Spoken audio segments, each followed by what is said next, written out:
కథావాణికి స్వాగతం. కథావాణి శ్రోతలందరికీ చెప్పాలని ఉందికి స్వాగతం. ఈరోజు భోగి, రేపు సంక్రాంతి, ఎల్లుండి కనుమ పండగ సందర్భంగా అందరికీ శుభాకాంక్షలు తెలియచేస్తూ నా చిన్ననాటి సంక్రాంతి అనే ఈ ప్రత్యేక ఆడియోని సమర్పిస్తున్నాను. ఇంకా పండగ విశేషాల్లోకి వెళ్దాం. సంక్రాంతి పండగ అనగానే నాకు మా ఊరు, నా చిన్నతనం గుర్తుకొచ్చి అందమైన ఆనందకరమైన దృశ్యాలు కళ్ళ ముందు మెదులుతూ ఉంటాయి. సంక్రాంతి పండుగ చూడాలంటే పల్లెల్లోనే చూడాలి. అది కొన్ని దశాబ్దాలు వెనక్కి వెళ్ళి ఆ రోజుల్లో పండుగను చూడాలి. ఇప్పుడు నేను చెప్పబోతోంది కూడా అదే. నెల రోజుల ముందు నుంచే మొదలవుతుంది మా ఊళ్ళో పండగ హడావుడి. ధనుర్మాసం ప్రారంభమైనప్పటి నుంచి మా అమ్మ మా పెద్ద మట్టి వాకిల్లో రోజుకొకటి చొప్పున గీతల ముగ్గులు వేసేది. అంతకుముందు నిత్యం వేసే చుక్కల ముగ్గుల స్థానంలో గీతల ముగ్గులు చోటు చేసుకునేవి. మా అమ్మ ముగ్గును పిడికిలతో పట్టి 4 వేళ్ల మధ్యలో నుంచి ముగ్గు పిండిని వదులుతుంటే ఇంత అంత వంకర కూడా రాకుండా స్ట్రైట్గా గీతపడి ఎంత అందంగా ఉండేదో ముగ్గు. ఆ రోజుల్లో ముగ్గుల్లో రంగులు నింపటం ఎక్కువగా ఉండేది కాదు. అందుకని అమ్మ ఆవు పేడతో గొబ్బెమ్మలు చేసి వాటికి పసుపు కుంకాలు పెట్టి వాటి చుట్టూ రేగిపండ్లు, బియ్యం, కూరగాయలు పెట్టేది. చిక్కుడుకాయలు మా ఇంట్లోనే కాసేవి. దోసకాయలైతే జొన్న చేలో నుంచి బస్తాలకు బస్తాలు వచ్చి ఒక గది నిండా ఇంతెత్తున రాసిపోసి ఉండేవి. అమ్మ వేసే ముగ్గుల్లో రథం ముగ్గు, ఉయ్యాల చీర, కృష్ణుని బొడ్డు, స్వర్గవాకిళ్ళు, విసనకర్ర, పద్మవ్యూహం, నాగుపాము, తాబేలు ఇలా అనేకం ఉండేవి. అమ్మ పెద్ద పెద్ద ముగ్గులేస్తే వాటి పక్కన నేను చిన్న ముగ్గులు వేయటం, గొబ్బెమ్మలు పెట్టడం చేసేదాన్ని. నెల రోజుల ముందు నుంచే చాలల్లో నుంచి వడ్లు, జొన్నలు, పెసలు వంటి ధాన్యం ఇంటికి వచ్చేది. జొన్న చేలో నుంచి జీతగాళ్ళు ఊచబియ్యం తెచ్చేవాళ్ళు. భలే రుచిగా ఉండేవి అవి. కొత్త ధాన్యం వాసనలు పచ్చిగా భలేగా ఇల్లంతా గుమగుమలాడేవి. ధాన్యం కొట్ల నిండా ఎంత ధాన్యం ఉండేదో. ఇంటి ముందు ఎడ్లు, ఆవులు, గేదెలు వంటి పశువులు, అరక, కొర్రు, నాగలి, బండి వంటి వ్యవసాయ సంబంధి పనిముట్లు ఉండేవి. పండుగ 3 రోజులు ఎడ్లను మెడలో పట్టెడలు, కాళ్లకు గజ్జెలు, నడుముకు పట్ట లాంటి నగలతో అలంకరించేవాళ్ళు. 3వ రోజు అయిన కనుమ రోజును ఎడ్ల పండుగ అనేవాళ్ళు. సంవత్సరం అంతా రైతుతో పాటు పొలంలో అరక దున్ని, బండి తోలి, కుప్పనూర్పిళ్ళు వంటి ఎన్నో పనులు చేసే ఎడ్లకు, పాడినిచ్చే ఆవులకు, గేదెలకు కృతజ్ఞతలు తెలపటం అన్నట్టుగా ఉండేది ఆ పశువుల పండగ. మా ఊళ్ళో ఆడ, మగ రైతులు ఊరికి నడిబొడ్డున ఉండే మా ఇంటి వసారాలోనే కూర్చుని ఎవరి పొలం ఎన్ని పొట్లు పండింది, ధాన్యం ధర ఎంత ఉంది వంటి కబుర్లు చెప్పుకునేవాళ్ళు.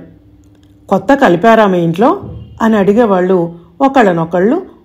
మొదట్లో నాకు ఆ మాట అర్థమయ్యేది కాదు. ఏంటి అని మా అమ్మని అడిగితే చెప్పింది, కొత్త బియ్యంతో మొట్టమొదటిసారి పరమాన్నం వండి నైవేద్యం పెట్టడం అని. ఆ తర్వాత కానీ ఆ బియ్యాన్ని అన్నానికి వాడుకోకూడదట. కొత్త బియ్యంతో చిక్కటి పాలతో చేసిన ఆ పరమాన్నం అంటే నాకు భలే ఇష్టం ఉండేది. ఇప్పటికీ భోగి రోజు చేసే చక్కెర పొంగలికి, పండుగ రోజు చేసే పరమాన్నానికి షాప్లో నుంచి వెతికి మరీ కొత్త బియ్యమే తెస్తాను. మా ఊళ్ళో సంక్రాంతి పండగ వారం రోజుల ముందు నుంచే రోజుకో ఇంటి నుంచి నానబోసిన బియ్యం దంచుతున్న పొన్ను రోకలి శబ్దాలు ఠక్ ఠక్ మని వినపడేవి. ఇంటింటా అరిసెలే, అవి కాక చక్కిలాలు. ఈ పండగను మా ఊళ్ళో పెద్ద పండుగ అనేవాళ్ళు. ఆడపిల్లలు, కొత్త అల్లుళ్ళు పండుగకు ఇంటికి వచ్చేవాళ్ళు. ధనుర్మాసం నెల రోజులు హరిలో రంగ హరి అంటూ కాళ్లగజ్జలు గల్లు గల్లుమంటుండగా పాట పాడుతూ చేతిలోని చిడతలు శబ్దం చేస్తూ చుట్టూ తిరుగుతూ హరిదాసు వచ్చేవాడు. ఆయన నెత్తిమీది తళతళలాడే ఇత్తడి పాత్రలో బియ్యం వేయటం అంటే నాకు భలే సరదాగా ఉండేది. చేతితో పట్టుకోకుండా ఆ పాత్రను అలా ఎలా బ్యాలెన్స్ చేసేవాడో అర్థమయ్యేది కాదు. బియ్యం వేయటానికి దగ్గరకు వెళ్ళినప్పుడు కిందకు వంగి కూర్చొని బియ్యం తీసుకొని కృష్ణార్పణం అని అనేవాడు. ఆ తర్వాత చేతిలోని సన్నాయి బూర ఊదుతూ ఒంటి మీద కోటుగాక రంగురంగుల బట్టలు వేళ్లాడుతుండగా తలపాగా పెట్టుకొని గంగిరెద్దులను ఆడించేవాళ్లు ఒకరు లేక ఇద్దరు జట్టుగా వచ్చేవాళ్లు. అయ్యవారికి దండం పెట్టు, అమ్మగారికి దండం పెట్టు అనటం, అది మోకాలు వంచటం, అమ్మగారి కుటుంబాన్ని చల్లగా చూస్తావా అంటే తల ఊపటం వంటివి ఆ వయసులో నాకు గమ్మత్తుగా అనిపించేది. భోగి రోజు భోగి మంటలు మా ఊళ్ళో ఎక్కువగా కనిపించేవి కావు. పతంగుల ఆట కూడా మా ఊళ్ళో తక్కువే. చిక్కుడు ఆకో రేగిపండో నెత్తిన పెట్టుకొని తలంటి స్నానం చేయటం, కొత్త బట్టలు వేసుకోవటం, పొద్దున్నే పొంగలి, మధ్యాహ్నం నువ్వుల కజ్జకాయలు, కారపూస, అరిసెలు తినటం, పండుగ భోజనాలు, చిన్నపిల్లలు ఇంట్లో ఉంటే భోగి పండ్లు పోయటం ఉండేవి. నేను మా చెల్లెలు మా అన్నయ్య సహాయంతో పెట్టెల పక్కన పెట్టెలు, బల్లలు, బెంచీలు స్టెప్ బై స్టెప్ చేర్చి దాని మీద బట్టపరిచి బొమ్మలు పెట్టుకునేవాళ్ళం. ఎక్కువగా మట్టి బొమ్మలే. అవి లిమిటెడ్గానే ఉండేవి. రాధాకృష్ణుల బొమ్మ, వెంకటేశ్వర స్వామి బొమ్మ, వినాయకుడు, అమ్మ పెనగించి ప్రోలు తిరణాల నుంచి తెచ్చిన చెక్క బొమ్మలు, లక్క పిడతలు ఇవే ఎక్కువగా ఉండేవి. ఆ సాయంత్రం మా ఇంటికి వచ్చే పేరంటాళ్లతో ఇల్లు సందడిగా ఉండేది. మేము కూడా వేరే వాళ్ళ ఇళ్ళకి వెళ్ళేవాళ్ళం. మా ఊళ్ళో కోడిపందాల ఆటలు ఉండేవి కావు. ఆంధ్ర ప్రాంతంలో ఉంటాయని విన్నాను. భోగి రోజు అలా గడిస్తే పండుగ రోజు, కనుమ రోజు మళ్ళీ ముగ్గులు, ఇతర పిండి వంటలతో ఇల్లంతా సందడిగా ఉండేది. కనుమ రోజు అమ్మ స్వర్గవాకిళ్ళ ముగ్గు వేసి వాటిని మూసేసేది. రథం ముగ్గును రథం బయటికి వెళుతున్నట్టుగా వేరే డైరెక్షన్లో వేసేది. కనుమ రోజు మినుము తినాలని గారెలు చేసేది. ఆ రోజు కనుమ రోజు కాకి కూడా ప్రయాణం చేయదు అంటూ మా ఊళ్ళో ఎవరు వేరే ఊరికి ప్రయాణం చేసేవాళ్ళు కాదు. అన్ని పండుగలు ఒకరోజు అయితే ఈ పెద్ద పండుగ అయిన సంక్రాంతి మాత్రం 3 రోజుల పండుగ. ఆ 3 రోజులు సందడే సందడి. నా పెళ్ళై హైదరాబాద్ వచ్చాక సంక్రాంతి సీను మారిపోయింది. ముగ్గులు వేయటానికి వాకిలి ఉండేది కాదు, చిన్న ముంగిలి అంతే.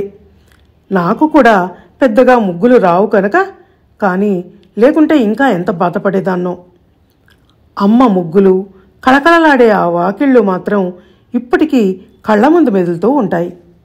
అమ్మలా అంతగా డబ్బాలకు డబ్బాలు కాకపోయినా ఏదో ఒకటి పిండి వంట చేసేదాన్ని.